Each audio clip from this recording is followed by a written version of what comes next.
like to see the impact of our relation with United States on our freedom, on our democracy and the progress here in the country.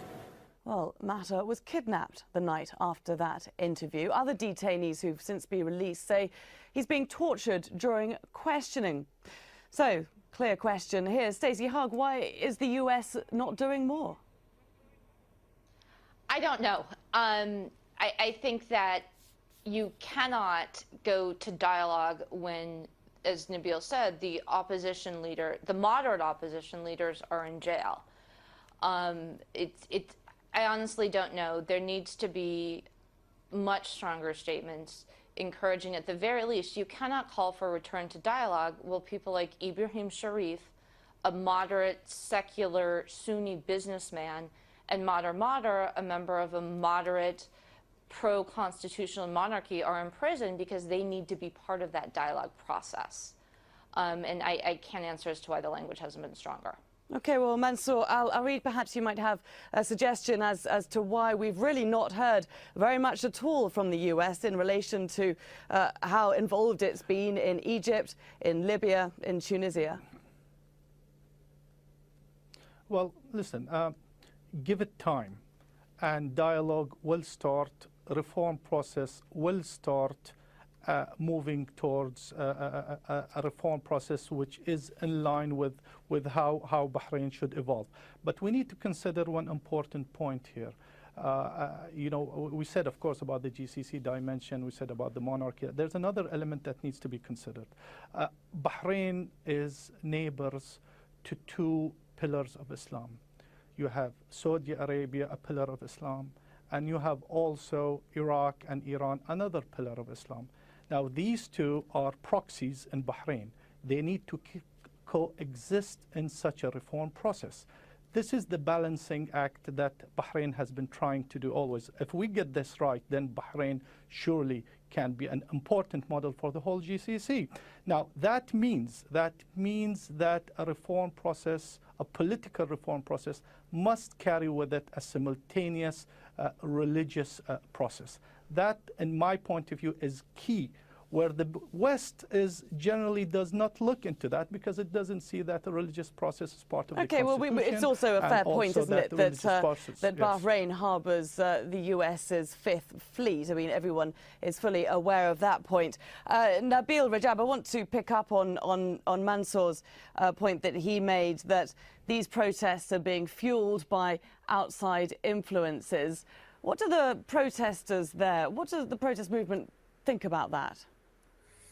Well, first of all, we always say, as the Bahraini human rights defense, this was an internal issue, should have been solved internally. This is an internal dispute, a political crisis, should have been solved internally between the ruling family and the opposition in Bahrain. Unfortunately, government of Bahrain have regionalized the internal issue by calling a regional power, by calling the Saudi to come to our country, which has complicated the matter, where we witness more violation, more people getting killed, more people being arrested and fired from their work in Bahrain. So we have a more complicated story now. We have more complicated story in Bahrain. At the same time, answering to your previous question to Mansour, from the other side, we see the silence of United States. We see the silence of the Western power, which is very disappointing, very upsetting for us as reformists, as Democrats, as a human rights defender, seeing how much United States are talking today on Libya, seeing how much United States are talking today in Syria, and see how much United States are silent. Not only here, not only by issuing public statements, but even in a human, not only here, not only by issuing public statements, but even in a Human Rights Council, when we try to do with other partner international organizations, we try to do some work, and the American put obstacle. So we don't go ahead with our project in the Human Rights Council. Even there was a project by Switzerland to take Bahrain for hearing, and Yemen and Syria. The American insisted it has to be only Syria. Now you have a silence of the West. We were caught up in a situation where there is a problem between Iran from one side and Saudi from the other side and America. We are caught up in a situation where there is a Shias and Sunni. We don't want to be part of this problem. We don't want to be part of this regional problem. We have demand. We want elected government. We want a constitution written by the people. We want our human right to be respected. It's very clear, as simple as that. Don't regionalize my internal problem. Don't get me with the Saudis or with Iran. Let them have their problem solved outside our territory. It's totally wrong when Bahrain government decided to bring the Saudi troops to Bahrain. They have made it more complicated. As always, they don't know how to solve their problem. Let them solve their problem outside. We have an internal issue. We think it has to be solved internally. Bahrain shouldn't have called the other, and nobody should call anybody from outside. Okay.